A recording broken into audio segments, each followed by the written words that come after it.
সাধারণ দুপুর। সদ্য গোসল সেরে নিজের ঘরে ফিরেছিল ১৯ বছর বয়সী ঈশিতা মল্লিক। ভিজে চুল থেকে তখনও টুপটাপ করে পানি পড়ছে। খাবার টেবিলে ঢাকা দেওয়া রুটি তরকারি অপেক্ষা করছে দুপুরের খাবারের জন্য।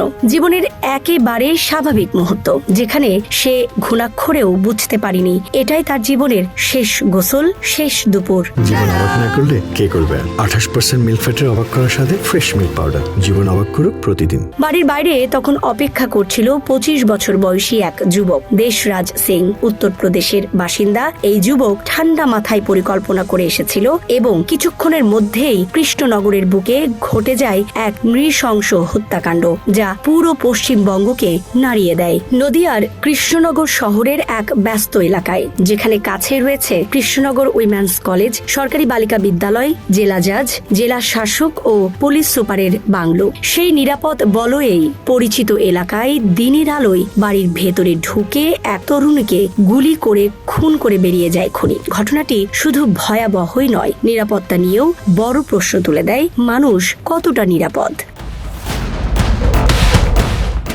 এই হত্যাকাণ্ডের পেছনে ছিল দীর্ঘদিনের পরিকল্পনা, নজরদারি এবং একতরফা প্রেম থেকে জন্ম নেওয়া প্রতিশোধের মনোভাব। তদন্তকারীরা বলছেন, দেশরাজ যে পদ্ধতিতে এই খুনটি করেছে তা অনেকটাই পেশাদার কন্ট্রাক্ট কিলারের মতো ঠান্ডা মাথার পরিকল্পনার ফল।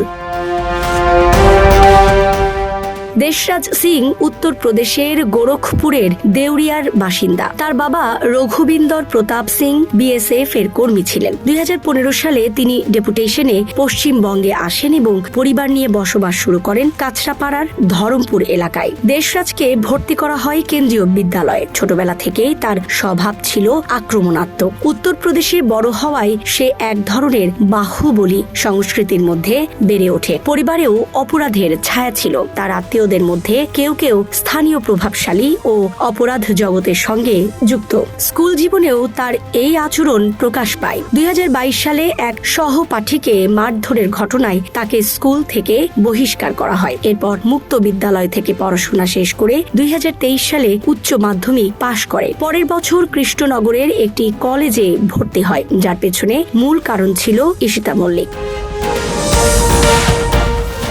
ঈশিতা মল্লিক ছিলেন কৃষ্ণনগরের বাসিন্দা। তার বাবা দুলাল মল্লিক একজন ব্যাংক কর্মী। পরিবারের মা, ভাই ও দাদুর সঙ্গে থাকতেন তিনি। এর আগে কাছড়াপাড়ায় থাকার সময়ে একই কেন্দ্রীয় বিদ্যালয়ে পড়াশোনা করতেন ঈশিতা ও দেশরাজ। বয়সে কয়েক বছরের বড় হলেও একই ক্লাসে পড়ার সুবাদে তাদের মধ্যে পরিচয় হয় এবং একসময় সম্পর্ক গড়ে তোলে। তবে সেই সম্পর্ক বেশি দিন টেকেনি। দেশরাজের আক্রমণাত্মক স্বভাব, মারামারি এবং আচরণে বিরক্ত হয়ে ধীরে ধীরে দূরে সরে যেতে থাকেন ঈশিতা। ২০২৩ সালের দিকে তিনি সম্পর্ক থেকে বেরিয়ে আসার সিদ্ধান্ত নেন। এরপরই শুরু হয় চাপ, হুমকি ও মানসিক নির্যাতন। ভিডিও কলে অস্ত্র দেখিয়ে ভয় দেখানো, আত্মহত্যার নাটক করে ব্ল্যাকমেইল, সবকিছুই করেছিল দেশরাজ। ঈশিতা ধীরে ধীরে তাকে সব সোশ্যাল মিডিয়া থেকে ব্লক করে দেন।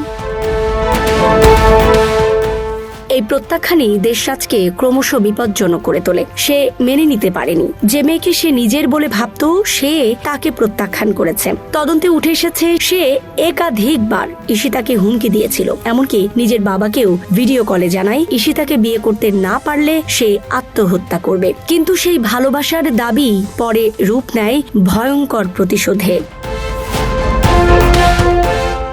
দেশরাজ ধাপে ধাপে পরিকল্পনা সাজাতে শুরু করে। নিয়মিত কৃষ্ণনগরে যাতায়াত করে এলাকার রাস্তাঘাট, পালানোর পথ, সিসিটিভির অবস্থান সব বুঝে নেয়। ঈশিতার পরিবারের দৈনন্দিন রুটিন, কখন বাবা অফিসে যান, কখন মা বাইরে যান, ভাইয়ের স্কুলের সময় সব নজরে রাখে। এমনকি ধারণা করা হচ্ছে এর আগেও সে ঈশিতাদের বাড়িতে গিয়েছিল, কারণ প্রথমবারেই সে সোজা দোতলায় পৌঁছে যায়। পরিকল্পনার অংশ হিসেবে নিজের অবস্থান আড়াল করতে একাধিক কৌশল নেয় দেশরাজ। নিজের মোবাইল অন্যত্র পাঠিয়ে টাওয়ার লোকেশন বদলানো, অন্যের নামে সিম ব্যবহার, অস্ত্র জোগাড় করা, সবই ছিল সুপরিকল্পিত। 2024 সালের 25 অগস্ট সোমবার দুপুরের সময় ঈশিতার বাবা অফিসে, ভাই স্কুলে, মা বেরিয়েছেন ছেলেকে আনতে। এই সুযোগটাই নেয় দেশরাত। কিছুক্ষণ অপেক্ষা করে পাশের দোকান বন্ধ হওয়ার পর সে বাড়িতে ঢোকে। দোতলায় নিজের ঘরে তখন সদ্য গোসল সেরে বেরিয়েছে ঈশিতা, ভিজে চুল, সাধারণ পোশাকে। সেই সময়ই ঘরে ঢুকে পড়ে দেশরাজ। পুলিশের ধারণা প্রথমে কথা কাটাকাটি ও ধস্তাধস্তি হয়, তারপর ব্যাগ থেকে পিস্তল বের করে খুব কাছ থেকে 3টি গুলি করে তার মাথায়। ময়নাতদন্তে দেখা গেছে ডান দিকে 2টি এবং পেছনে 1টি গুলি লেগেছিল। গুলিবিদ্ধ হয়ে মেঝেতে লুটিয়ে পড়ে ঈশিতা। এরপর নিচে নামার সময় মুখোমুখি হয় তার মা ও ভাইয়ের। ভাই তাকে চিনে ফেলে, এমনকি মায়ের দিকেও পিস্তল তাক করে ট্রিগার টানে, কিন্তু গুলি বেরোয় না। তারপর হেঁটে বেরিয়ে যায় সে। উপরে গিয়ে মেয়ের রক্তাক্ত দেহ দেখে ভেঙে পড়েন মা। প্রতিবেশীরা ছুটে আসে। সে সময় এক স্থানীয় ব্যক্তি নিজের মেয়ের ছবি তুলতে গিয়ে অনিচ্ছাকৃতভাবে দেশরাজের ছবি তুলে ফেলেন, যা পরে তদন্তে গুরুত্বপূর্ণ প্রমাণ হয়ে ওঠে। খুনের পর পালানোর পথও আগে থেকেই ঠিক করে রেখেছিল দেশরাজ। ট্রেন বদল, ফোন ফেলে দেওয়া, লোকেশন বিভ্রান্ত করা, সবকিছু করে সে পালিয়ে যায়। পুলিশ তার মোবাইল ট্র্যাক করে বিভিন্ন জায়গায় পৌঁছালেও সে প্রতিনিয়ত দিক বদল করে তদন্তকে বিভ্রান্ত করে। ঘটনাক্রমে নেপাল সীমান্ত থেকে গ্রেফতার করা হয় ওই যুবককে। পরে গ্রেফতার হন তার বাবা এবং মামাও। ওই দুজনের বিরুদ্ধে খুনিকে আশ্রয় এবং সাহায্যের অভিযোগ ওঠে।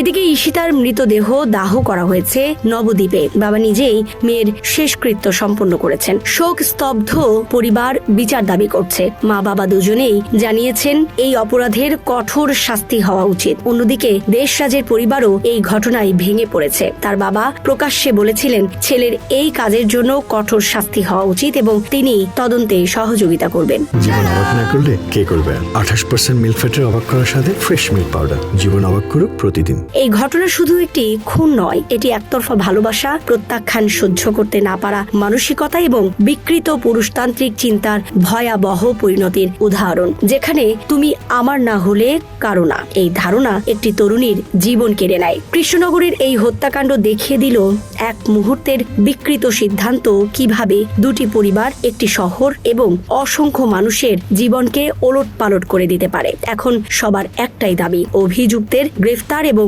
দৃষ্টান্তমূলক শাস্তি। Desk report, Dhaka express.